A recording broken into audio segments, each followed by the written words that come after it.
বাবার মুখে হাসি ফোটার, আমার ভালো হওয়া ছাড়া তোমাদের কিচ্ছু চাওয়ার নেই? কি থাকবে দিদিমণি, কি থাকবে বলো? হুমা, আমাদের এইটুকু চাওয়া মিটে গেলেই তো আমাদের সব কিছু পাওয়া হয়ে যায় গো ললিতা দিদি। না, তোমরাই তো আমাদের পরিবার, আর তোমরা ভালো না থাকলে আমরা কি করে ভালো থাকি বলো তো?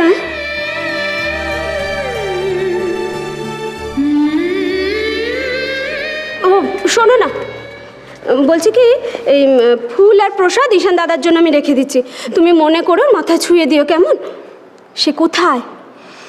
ঈশান বাড়িতে, ও সন্ধেবেলা আসবে। আসলে আমি আমার শ্বশুরের সাথে এলাম। আচ্ছা, তুমি এত সকাল সকাল আসবে সেটা আমাকে জানাবে তো, বলো, আমি আগে থেকে কিছু একটু করে রাখতাম। আরে বাবা, সকালে আসা ছাড়া তো আমার কোনো উপায়ও ছিল না। বাবা আর লাবণ্য আমার জন্যে গত কয়েক মাসে আমার অসুখের জন্য এতবার ছুটি নিয়েছে যে আমার খুব খারাপ লাগতো যদি ছুটি নিয়ে আজকে বাড়িতে থাকতো। নারান্দা, এই দেখো দেখো, ইস্ত্রি করা কাপড়গুলো এসছে, যাও একটু নিয়ে এসো না। হ্যাঁ, যাই যাই। শোনো না, বলছি কি, আমি তোমার জন্য ভালো করে একটু কফি বানিয়ে নিয়ে আসি, কেমন?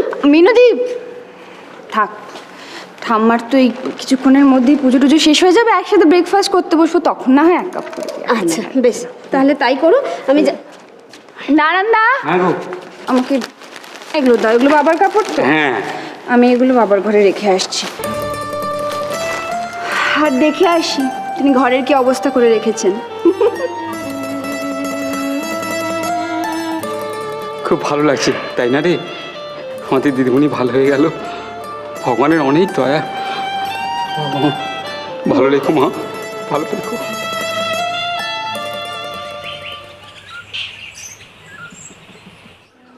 বড় বৌদি, ব্রেকফাস্ট দাও না গো। দিচ্ছি। বলছি আজ অফিস থেকে ফেরার সময় না ললিতার বাড়ি হয়ে আসবো, আর ডিনারটা ওখানেই সেরে আসবো আমি। খুব ভালো। না, একদম কাঁদবি না, একদম কাঁদবি না, তোর বউ ফিরে আসবে। হ্যাঁ, তোর বউ ফিরে আসবে রে, এই তো এই না না, আরে এই ঈশান, তোর বউ দেখেছিস আবার কাঁদছে, ফিরে আসবে। তোর হচ্ছে নাকি? না না, কাঁদে। আরে হাসি কি আছে? আমার বউ তার বাপের বাড়ি পালায়নি, এই যে হাসছি। আচ্ছা, ব্যাস ব্যাস ব্যাস, চুপ করো সবাই, অনেক হয়েছে। ঈশানকে নিয়ে আর ঝামেলা করো না, এখন ওকে ব্রেকফাস্ট করতে দাও শান্তি মতো। হ্যাঁ, নয়তো ওর বউ 14 বার ফোন করবে আর করে করে জিজ্ঞেস করবে যে ওর বর ব্রেকফাস্ট করেছে না করেনি। আমাকে দাও, আমাকে দাও। আহারে, কেন যে তোমরা সবসময় এরকম করো না, ছেলেটার পেছনে লাগা না। ব্রেকফাস্ট কর। হেমা, কি তুমি কাজ করছো? না না না না না না না, এদিকে এদিকে এদিকে এদিকে এসো। এই এখানে বসো, এখানে বসো। তুমি কাজ করছো, তুমি তো তোর বুদ্ধি নেই, ছোট মধ্যে কাজ করতে দাঁড়িয়ে যাচ্ছিস। সরি, একটা আইডিয়া আসছে। হ্যাঁ, কি তুই একটা কাজ কর। হ্যাঁ, 24 ঘন্টার লোক, হ্যাঁ 24 ঘন্টার লোক হায়ার কর, যে সারাদিন ছোট বৌদি সেবা করবে, সব কাজ করবে, বুঝলি? Not a bad idea. কি 24 ঘন্টার লোক আবার কি? এই ঈশান, মানে ওই 24 আওয়ার্স থাকবে বাড়িতে, সব কাজ 24 আওয়ার্স সার্ভিস। এই এই দোলন, এই তো ভালো বলেছি ঈশানটা। দেখো 24 ঘন্টা যদি একটা লোক থাকে না, তাহলে আমার খবরদার না, না, একবার কান খুলে কথাটা শুনে নাও। আমি এই বাড়িতে কোনো 24 ঘন্টা লোক টোক চাই না। তোমার দেওয়ারই তো বললো। ও যা বলে তুমি তাই শোনো। আদিক্ষেতা। ছোট বৌদি, এই 24 ঘন্টা লোকের আইডিয়াটা খুব ভালো। তুই চুপ করবি? শোনো না, ছোটদা তো এমনিতে তোমায় কাজ করতে দেখে অজ্ঞান হয়ে যায়। এই তো সেদিনকে আমি কুর্চিকে পড়াচ্ছিলাম, তোমার থেকে একটা পেন্সিল চেয়েছি বলে ছোটদা আমাকে 1 ডজন পেন্সিল এনে দিল। এ মা, কেন রে? কেন রে? কি বললি? ইমন তোর জন্য 1 ডজন পেন্সিল এনে দিয়েছে? কি? তুমি 1 ডজন পেন্সিল কেন? আমি তো 4টে পেন্সিল এনে দিয়েছিলাম, মিথ্যে কথা। ও সামনে শুধু, আরে তুমি তো এরকম ঝুঁকে ঝুঁকে ড্রয়ার খুলে খুলে সব বার করছিলে না, পেটে তোমার ওই পেটে প্রেশার যদি লাগে সেই জন্য। আহারে আহারে আহারে আহারে, সব পাগলগুলোই লাহিড়ি বাড়িতে এসে জুটেছে। ছোট বৌদি, তুমি কিছু খাবে না? তুমি তো খাওনি। ছোড়াতে দাঁড়িয়ে দাঁড়িয়ে দেখছিস কি? কিছু খাইনি ছোট বৌদি। সরি ভীষণ ভুলে গেছে, দেখো আমি একটু খেলাম ধরুন। তুমি খাও, তুমি খাও, তুমি খাও। আমি একটু খেলাম, এবার তুমি খাও শোনা। আমি কিন্তু এখানে বলে দিলাম, দিদি ভাই দেওরকে বলে দাও, তোমার দেওরকে আমি এখানে লক্ষণের গন্ডি কেটে দিলাম। আরে তো চুপ করে, হ্যাঁ, হ্যাঁ, হ্যাঁ। এই যে তুমি যদি এই গন্ডি অতিক্রম করে আমার কাছে আসার চেষ্টা করো তাহলে কিন্তু জ্বলে পুড়ে ভস্ম হয়ে যাবে। না, যাও, যাও, যাও, বেশ।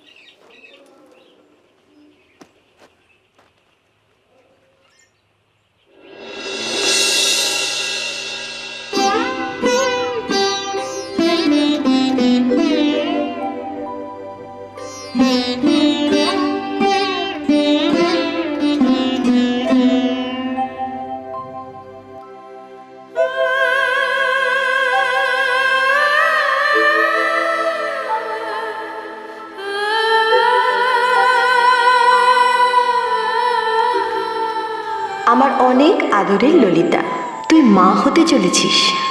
আজ যে কি সুখের দিন।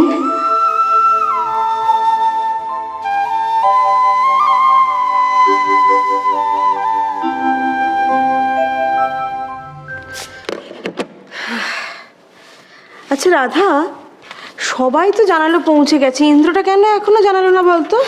আচ্ছা ছোট মা, ইন্দ্রর অফিস পৌঁছতে এখনো অনেক দেরি আছে। তুমি জানো না আজকে কুর্চি স্কুলে ফিস দেবে, তারপর ব্যাংক যাবে, তারপর না অফিস যাবে। কি গো তুমি? ইন্দ্র আমার সামনে তো তোমাকে বলে গেল এইসব। ও হ্যাঁ, তাই তো।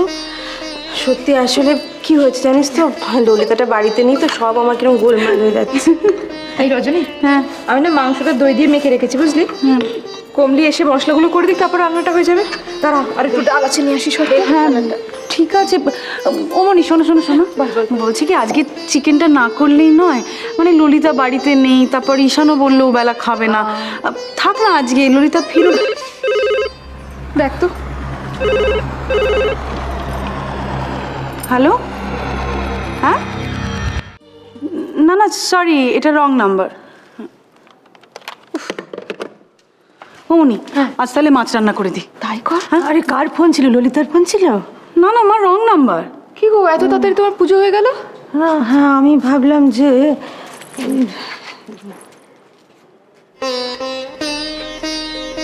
তুমি ভাবলে ললিতার ফোন, তাই তো? আর ওই জন্য পুজোটা শর্টকাটে হলো। ললিতা তো পৌঁছে একবার জানালো যে পৌঁছে গেছে। আচ্ছা কি চাইছো বলো তো? মেয়েটা তো এমনিতে আজকাল বাপের বাড়ি অত যায় না, গেছে দুদিনের জন্য একটু আনন্দ করুক না।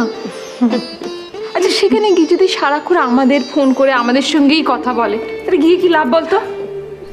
ফাঁকা ফাঁকা লাগছে বাড়িটা, চুপচাপ, কোনো হইচই নেই, চেঁচামেচি নেই। ললিতা না থাকলে আমি দেখেছি মা বাবা কিরকম ঝগড়া করতে ভুলে যায়। কি চুপচাপ না, খারাপ লাগছে? একটা কাজ করা যেতে পারে। ও ছোট বৌদি শোনো না, রজনী একটা ফোন করি, করে মেয়েটাকে খেপিয়ে দিই, পুড়তে পুড়তে চলে আসবে, তাহলে তোমার শান্তি। আমি এই সমস্ত কখন বললাম বলতো? তুমি বলনি, আমি বলছি। সত্যি